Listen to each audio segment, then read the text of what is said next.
Aujourd'hui, je viens de recevoir ça. C'est une reine fourmi. Dans cette vidéo, elle va donner naissance à toute une colonie. Et ils vont être mis à l'épreuve dans mes simulations d'événements du monde réel. Mais pour l'instant, elle est seule et elle doit s'occuper de ses œufs jusqu'à ce qu'ils éclosent en ouvrière. Et heureusement, ça n'a pas pris longtemps avant que ça arrive. La première ouvrière est née. Tu vois, ce sont des fourmis mandibules pièges. Une espèce de fourmi avec d'énormes mandibules capables de couper leur proie en deux. Mais elles sont aussi absolument énormes comparées aux fourmis normales. Et les ouvrières sont presque de la même taille que la reine. Et dans le monde des fourmis, les ouvrières n'ont qu'un seul but, servir la reine. Les ouvrières font quasiment tout pour la reine, y compris la nettoyer et même s'occuper des autres œufs. Mais moi, je veux que ma colonie grandisse très vite.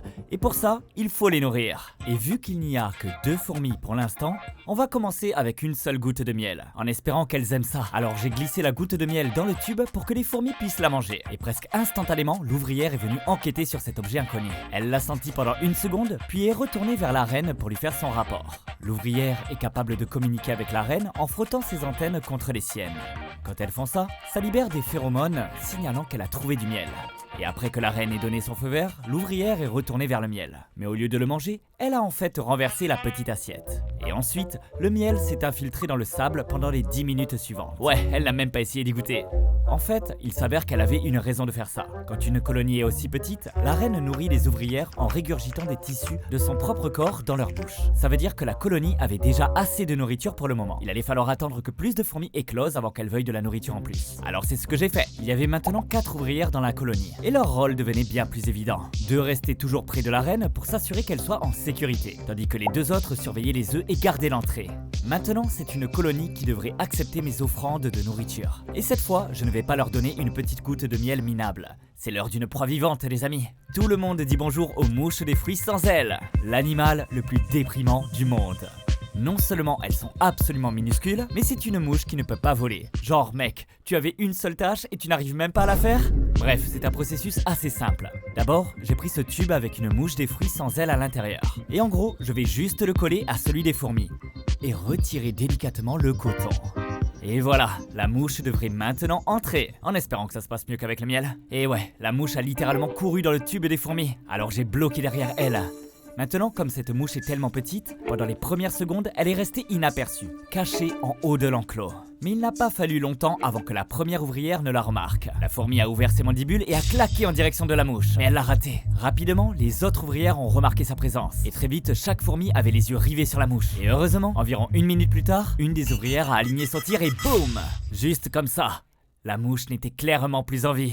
Et elle a été lentement transportée à l'arrière du tube pour être stockée comme nourriture. Puisque la colonie avait désormais un peu de nourriture, je les ai laissés grandir encore un peu. Et oh là là, le tube commence à être vraiment plein, avec 3 ouvrières en plus et une autre sur le point d'éclore. Et même si c'est génial pour ma colonie, comme tu peux le voir, le tube est devenu extrêmement exigu. Certaines fourmis ne pouvaient même plus se déplacer. Alors il allait falloir que je les déplace dans une nouvelle maison. Mais ici sur la chaîne Terra Green, on ne va pas juste aller en ligne et acheter une fourmilière. Oh non non non non non. À la place, j'ai sorti une brique que je vais transformer en fourmilière. Ouais, je ne plaisante pas. En gros, j'ai juste commencé à utiliser un marteau et un ciseau pour creuser ce petit design de nid que j'avais dessiné sur la brique. Tu vois, les colonies de fourmis aiment généralement avoir plusieurs petites cavités serrées dans leur nid, parce que ça leur permet de stocker différentes choses comme les œufs, la nourriture et les déchets dans chacune. Après avoir terminé le creusage, j'ai tout peint en bleu. Et enfin, j'ai recouvert avec une plaque d'acrylique transparente. Et le meilleur, c'est ce petit trou que j'ai fait juste ici, dans lequel je peux verser de l'eau sur cette éponge, ce qui permettra d'avoir le bon niveau d'humidité dans tout l'enclos. Apparemment, les fourmis aiment l'humidité. Bref, voici le magnifique nid Terra Green, prêt à accueillir les mandibules pièges. Avec un peu de tuyau, j'ai relié une extrémité au nid et l'autre extrémité au tube. Et presque instantanément, une des ouvrières s'y est intéressée et a décidé de descendre le tuyau. Elle n'avait aucune idée d'où ça menait, mais elle a pris la décision courageuse d'explorer. Et comme on le sait, ça menait directement au nouveau nid. L'ouvrière avait l'air super excitée et a exploré tout le nouvel endroit. C'était l'endroit parfait pour que la colonie s'installe. Alors, elle est ressortie du nid et est allée droit vers la reine pour lui faire son rapport. Ok, maintenant que les fourmis connaissent leur nouveau nid, pour les inciter à y emménager, il faut le rendre super attirant. Donc elles auront toute envie d'y aller. Et j'ai quelques trucs prévus pour ça. D'abord, j'ai un tube d'eau sucrée que je vais brancher sur le côté du nid, comme ça. Ensuite, je vais remplacer la plaque d'acrylique transparente par cette plaque d'acrylique rouge. Tu vois, les fourmis aiment que leur nid soit bien sombre à l'intérieur. Alors j'utilise cet acrylique rouge parce qu'il bloque quasiment toute la lumière. Mais je peux voir encore l'intérieur. Et pour finir, j'ai juste pointé mon gros projecteur sur le tube pour qu'elles aient encore plus envie de déménager. Il n'a pas fallu très longtemps avant que plusieurs ouvrières commencent à explorer le nouveau nid. Finalement, chaque fourmi connaissait ce nouveau logement, et tandis que certaines transportaient les œufs restants, d'autres, comme cette ouvrière, escortaient la reine à travers le tuyau jusqu'au nouveau nid. J'ai décidé de laisser la plaque d'acrylique rouge pendant qu'elles s'adaptaient, et comme tu peux le voir, elles étaient vraiment très actives à l'intérieur. Donc je les ai laissées tranquilles encore 10 jours. Et quand je suis revenu, non seulement une ou deux nouvelles ouvrières avaient éclos, mais la colonie fonctionnait encore plus efficacement. On aurait dit que chaque fourmi était toujours occupée à faire quelque chose. Elles ont même trouvé cette petite crevasse pour y placer la reine et tous les œufs. Et c'est maintenant que ça devient amusant, parce que maintenant que les fourmis ont leur propre nid, je peux leur construire plein d'aires extérieures différentes, avec divers environnements où elles pourront aller chasser. Et comme tu peux le voir, voici la première aire extérieure. Laisse-moi la construire. Pour cette première aire extérieure, c'est simple, juste étaler du sable orange sur tout l'enclos, puis j'ai ajouté quelques rochers et un petit cactus, qu'il était assez difficile à planter dans le sable. Et même si je portais des gants, il me piquait quand même. Et ouais, ça fait un peu mal. Et enfin, la partie la plus importante, ce truc appelé fluon. C'est un liquide qu'on met sur un coton, puis on le frotte sur le bord supérieur de l'enclos. Ce truc va sécher sur le verre et rendre le haut de l'enclos tellement glissant que les fourmis ne pourront jamais s'échapper. Une fois l'enclos désert terminé, j'ai connecté un tube depuis celui-ci jusqu'au nid pour que les fourmis puissent y aller. Et très vite, j'ai vu une ouvrière sortir dans le tuyau. Et bien sûr, elle est rentrée dans l'aire extérieure des airs et a commencé à explorer tout autour. Et si j'ai construit cette aire, c'est pour tester les mandibules pièges et voir si elles peuvent abattre une proie plus grosse qu'elles. Je vais y mettre un grillon. Alors sans perdre de temps, j'ai lâché le grillon à l'intérieur. Il n'a pas fallu longtemps avant qu'il croise une fourmi. Tu vois, les fourmis mandibules pièges ont de petits poils dans leur mâchoire pour détecter quand une proie est à portée. Elle a bondi sur le grillon et a claqué ses mandibules. Mais elle a raté. La fourmi a essayé d'attaquer le grillon plusieurs fois, mais toutes ses attaques ont échoué. En fait, ça prenait tellement de temps que le grillon est entré dans le tuyau et a fini par aller dans le nid avec toutes les autres fourmis. Ce n'était plus juste une question de nourriture. La colonie devait éliminer ce grillon pour protéger la reine. Alors que le grillon courait frénétiquement, presque toutes les ouvrières tentaient leur chance, essayant de lui couper une patte ou autre. Ça prenait du temps, mais finalement cette ouvrière s'est bien concentrée pour aligner son tir. Et quand elle l'a claqué, elle a parfaitement attrapé le grillon. Puis elle l'a soulevé et l'a écrasé au sol jusqu'à ce qu'il s'arrête de bouger. Ouais, c'est super brutal, mais la colonie avait maintenant éliminé la menace et l'a stocké comme nourriture.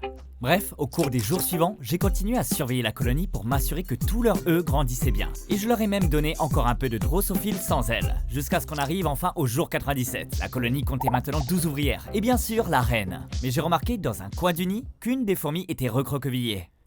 Elle était morte. Il est probable que cette fourmi morte était l'une des ouvrières fondatrices. Parce que parfois, ces premières fourmis n'ont qu'une espérance de vie d'1 mois ou 2. Bref, malgré cette fourmi morte, la colonie allait en fait toujours très bien. Et pour cette raison, je pense que cette colonie est maintenant prête pour un tout nouveau terrarium. Parce que comme vous pouvez le voir, elles ont en quelque sorte transformé le désert en une sorte de dépotoir. Alors j'ai sorti l'enclos et j'ai commencé à le construire. Pour celui-ci, je fais littéralement le sol juste avant ce matériau d'herbe synthétique, qui est bien plus lumineux et vert. Et pour les décorations, je fais très simple, avec juste ces 2 petits morceaux d'écorce. Et pour finir, j'ai simplement raccordé un tube pour que les fourmis puissent accéder au nouvel endroit. Je ne voulais pas les presser, alors j'ai laissé quelques jours à la colonie pour l'explorer par elle-même.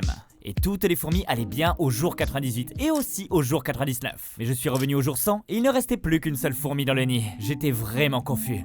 Mais sûrement elles étaient juste en train d'explorer les autres terrariums ou un truc comme ça. Alors j'ai vérifié le désert et il n'y avait rien. Puis j'ai vérifié le terrarium avec l'herbe, toujours pas une seule fourmi. Mais ensuite, je l'ai trouvé. Un minuscule espace sous la plaque d'acrylique rouge, à peine visible. Mais suffisamment grand pour que chaque fourmi puisse s'échapper pendant la nuit. Sauf une. Et ce n'était pas n'importe quelle fourmi ici, c'était la reine. Les reines ne quittent jamais le nid, sauf si d'autres fourmis les accompagnent. Donc elle était là, toute seule, au jour 100, comme elle l'était au jour 1. C'est vraiment fou. J'avais prévu des trucs super cool pour le jour 100, mais je ne trouve plus une seule ouvrière, nulle part. J'ai vérifié partout autour de la table et j'ai compris qu'il n'y avait qu'une seule chose à faire. J'ai pris un coton, j'ai doucement ramassé la reine dessus et je l'ai mise dans un nouveau tube à essai. Elle avait déjà fondé une colonie toute seule une fois, alors elle devrait pouvoir le refaire. On remet le compteur à 0 et on recommence.